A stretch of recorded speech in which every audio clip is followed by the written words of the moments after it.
సోఫాలో కూర్చుని ఎక్కువ టీవీలు చూసే వాళ్ళకి లో బ్యాక్ పెయిన్ బాగా వస్తుంది. అది సోఫా తప్ప, వాళ్ళ ఏజ్ తప్ప. సి మోస్ట్లీ ఏదన్నా కానీ చూడండి, బాడీలో సఫరింగ్ ఉంది, బాడీలో ఇబ్బంది ఉంది, 10 రోజుల కంటే ఎక్కువ ఉంది, కంటిన్యూస్గా ఉంటుంది, ఎవాల్యుయేట్ చేయాలి. ఓకే. మనం సింపుల్గా తీయలేం. నాకు జనరల్ బాడీ ఎక్స్ అంటే అనకూడదు.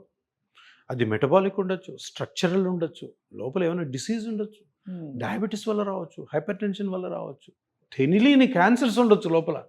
అవి ఇనీషియల్గా ఇట్లా బయటపడుతున్నాయేమో. సో ఎప్పుడు కూడాను దాన్ని ఏదో ఏదో చిట్కాలు అంటారు చూడండి, వాటి చిట్కాలతోటి లేదంటే ఆయిల్ పూసుకోవడం ఇట్లా ఎక్కువ రోజులు ఉంటాయి. 15 రోజుల కంటే ఎక్కువ నొప్పి ఉందంటే అది క్రానిక్ పెయిన్ అని.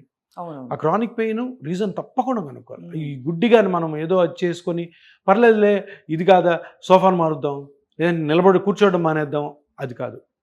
లోపల కనుక్కోవాలి. కేవీఆర్ పార్కులో ఇంత దూరం నడుస్తాను అట్లా చేయకండి. ఎందుకంటే హెల్త్ని మీ చేతుల్లో తీసుకోకూడదు. హెల్త్ డాక్టర్లు ఉన్నారు, ఒకసారి కన్సల్ట్ అవ్వండి. సార్ ఈ పరిస్థితి నాకుంది, ఎలా చేయమంటారు ఎక్సర్సైజ్, వాళ్ళు కరెక్ట్ చెప్తారు.